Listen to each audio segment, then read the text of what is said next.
Hello, welcome to all of you. आप सभी का हमारे चैनल में स्वागत है। तो जैसा कि आप देख रहे हैं हेडिंग जीवों में जनन, ये क्लास 12th का बायोलॉजी है। तो आप लोगों को समझ में आ चुका है कि आज हम लोग बायोलॉजी क्लास 12th का पहला चैप्टर जीवों में जनन या कह सकते हैं रिप्रोडक्शन इन ऑर्गेनिज्म पढ़ने वाले हैं। तो सबसे पहले जनन या प्रजनन पढ़ने से पहले हम लोग जीवन काल के बारे में पढ़ेंगे। तो जीवन काल क्या होता है? सबसे पहले जीवन काल मीन्स लाइफ स्पैन। तो लाइफ स्पैन क्या है, जीवन काल क्या है? अच्छा, यहां पर एक बात और ध्यान रखना है कि हम लोग हिंदी में पढ़ रहे हैं तो टर्म इंग्लिश में आप लोग जरूर से याद रखा कीजिए ताकि बहुत ही ईजी हो आगे चल करके। तो जैसा कि हम लोग जान रहे हैं जीवन काल मीन्स लाइफ स्पैन। तो किसी भी स्पीशीज के स्पीशीज मतलब जाति, किसी भी स्पीशीज के जन्म से लेकर के प्राकृतिक मृत्यु तक के काल को हम लोग जीवन काल कहते हैं। तो यहां पर प्राकृतिक मृत्यु बहुत ही इंपॉर्टेंट है, ध्यान में रखना होगा कि किसी भी स्पीशीज के जन्म से लेकर के प्राकृतिक मृत्यु तक के काल को हम लोग जीवन काल कहते हैं। तो आप लोग लिख लीजिए जीवन काल।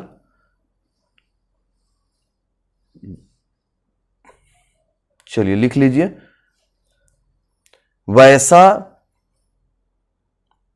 समय, वैसा काल, या ऐसे लिख लीजिए जीवों के जन्म से लेकर के उसके प्राकृतिक मृत्यु तक के काल को जीवन काल कहते हैं।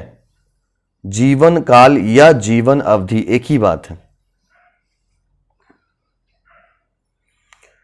तो यहां पर सबसे पहले एक टर्म आया है स्पीशीज, है ना। हर स्पीशीज का जीवन काल अलग अलग होता है।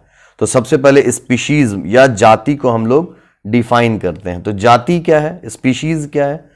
तो कोई भी जीव जो है, कोई भी जीव, जैसे अगर मनुष्य की बात की जाए या कुत्ता बिल्ली की बात की जाए तो ये तीनों क्या है, अलग अलग स्पीशीज हैं। तो स्पीशीज किसको कहते हैं? वैसा कोई भी जीव जो आपस में प्रजनन करता हो, ध्यान दीजिएगा, वैसा कोई भी जीव जो प्रजनन कर सकता हो आपस में, प्रजनन कर सकता हो आपस में, और जो उससे संतान है वो संतान भी जो है क्या होगा, फर्टाइल होगा। मतलब उस संतान में भी क्षमता होगा ऑफस्प्रिंग या संतान पैदा करने की। जैसे कोई भी इंसान, मान लीजिए दो इंसान है, दो व्यक्ति है, ये दोनों एक्स और वाई, मेल और फीमेल है, इन दोनों से जेड नाम का कोई ऑर्गेनिज्म आया है, ठीक है, मनुष्य ही आएगा मनुष्य से।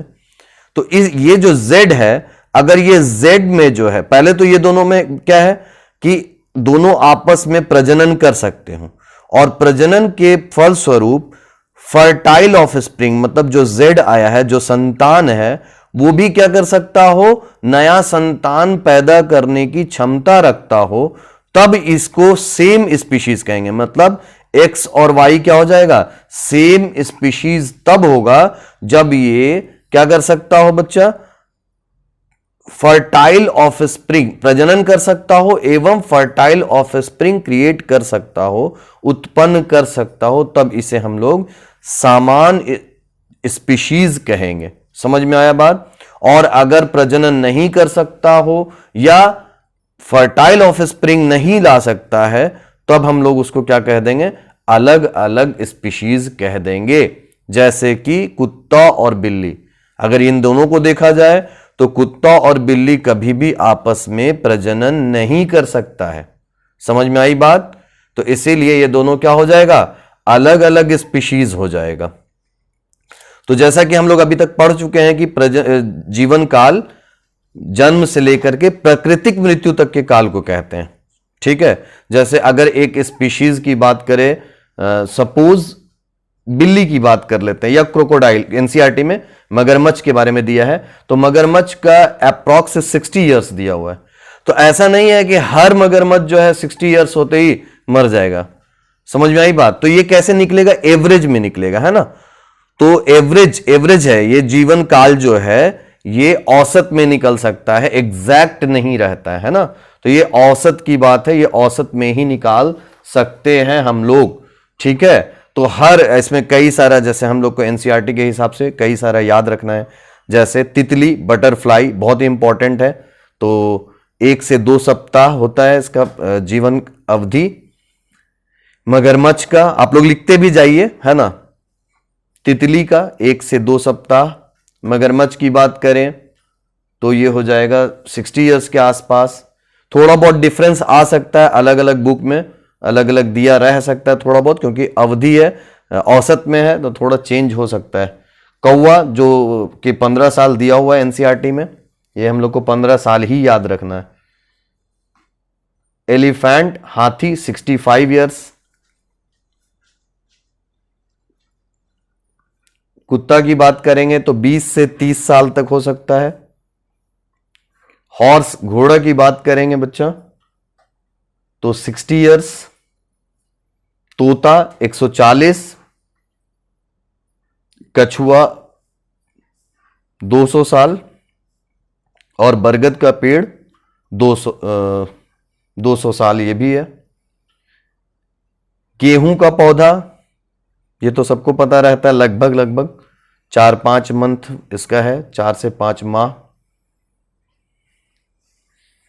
तो अब एक बात यहां पर ध्यान देने वाली बात है कि हम अभी कौवा का बताएं, कौवा क्रो, कौवा का बताएं कितना साल, रिकॉल कीजिए आप लोग फिर से, 15 साल।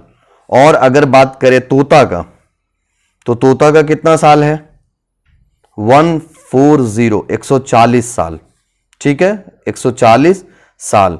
तो अगर साइज की बात करेंगे तो कौवा और तोता का साइज लगभग क्या है, बराबर है। लगभग साइज कौवा का और तोता का बराबर है।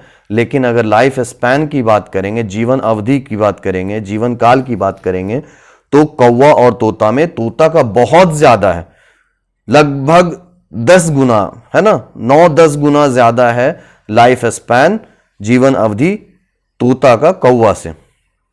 लेकिन साइज लगभग बराबर है। तो हम लोग इससे यह निष्कर्ष निकाल सकते हैं, कंक्लूजन निकाल सकते हैं कि जीवन अवधि जो है वो साइज पर डिपेंड नहीं करता।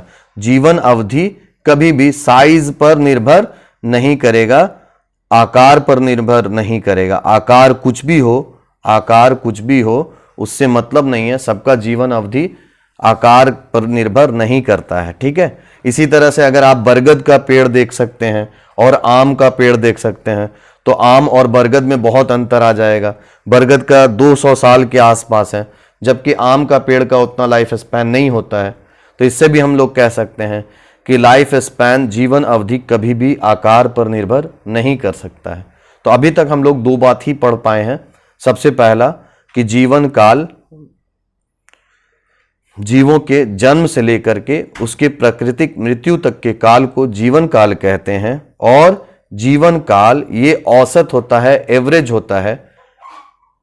हर जीवों का जीवन काल जो है अलग अलग होता है, यह आकार पर निर्भर नहीं करता है। जैसे कि अगर देखा जाए, कौवा और तोता का साइज लगभग, आकार लगभग बराबर है, पर तोता का जीवन अवधि बहुत ज्यादा होता है कौवा के तुलना में, ठीक है।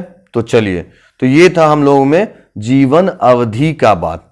अब एनसीईआरटी के अकॉर्डिंग अगर हम लोग पढ़ेंगे तो आगे जीवन अवधि के जस्ट बाद दिया हुआ है एक बात कि कोई भी यूनिसेलुलर ऑर्गेनिज्म, हम जैसा कि बताए हैं कि इंपॉर्टेंट, बहुत इंपॉर्टेंट है, आप लोग टर्म इंग्लिश में भी याद रखिए। तो यूनिसेलुलर ऑर्गेनिज्म मतलब कि एक कोशिकीय जीव। कितना? एक कोशिकीय। कोई भी जीव जो है कोशिका से बना है, और एक कोशिकीय जीव की अगर बात करेंगे, एक कोशिकीय कोई सा भी जीव रहेगा, तो वो इसके बारे में कह रहा है कि एक कोशिकीय जीव जो है वो क्या होता है, अमरणशील होता है, अमरणशील होता है। जबकि देखा जाए तो हर जीव क्या होता है, मरता है, एक्सेप्ट, अपवाद में किसके बारे में बात कर रहा है, यूनिसेलुलर ऑर्गेनिज्म। तो आखिर ऐसा क्यों कह रहा है कि यूनिसेलुलर ऑर्गेनिज्म जो है अमरणशील होता है? एक कोशिकीय जीव अमरणशील होता है। क्यों? जैसे सपोज एक एग्जांपल हम लेते हैं अमीबा की। तो अगर अमीबा देखेंगे तो एक कोशिकीय जीव है और ये जनन जब करता है तो क्या करता है? अपने आप को दो बराबर भाग में बांट देता है, द्विखंडन करता है, बाइनरी फीजन करता है। तो बाइनरी फीजन के फलस्वरूप हम देखते हैं कि दो जो है जनक कोशिका बन जाता है। ये दो जनक कोशिका या अमीबा बन गया है। तो ये क्या हुआ? ये अपने आप को दो बराबर भाग में बांटा है ना। ये भी अमीबा है और ये अपने आप को ही दो बराबर भाग में बांटा है। इसीलिए हम लोग कहते हैं या साइंस की भाषा में कह सकते हैं कि यूनिसेलुलर ऑर्गेनिज्म क्या होता है? अमरणशील होता है। देखिए, एक हिसाब से देखा जाए तो ये ऑर्गेनिज्म है, एक कोशिकीय जीव यूनिसेलुलर अमीबा है, और ये खुद ही तो यहां पर बट करके दो नए अमीबा में बदल गया है, जनक में बदल गया है ना, संतान में बदल गया है। इसलिए हम ये भी कह सकते हैं कि जितना भी ऑर्गेनिज्म है, जीव है, सब क्या होगा? मर जाता है, मरणशील है। सिर्फ यूनिसेलुलर ऑर्गेनिज्म, एक कोशिकीय जीव को छोड़कर। समझ में आया ऐसा क्यों कह रहे हैं? तो चलिए, यहां तक था बेसिक बात। अब कोई भी ऑर्गेनिज्म जब क्या होता है कि जन्म लिया है और उसके बाद जब वो मर जाएगा तो जाहिर सी बात है कि धीरे धीरे क्या होगा? ऑर्गेनिज्म सब पैदा हुआ है तो मर जाएगा। तो इसलिए पैदा होना जरूरी है, प्रोड्यूस होना जरूरी है ना।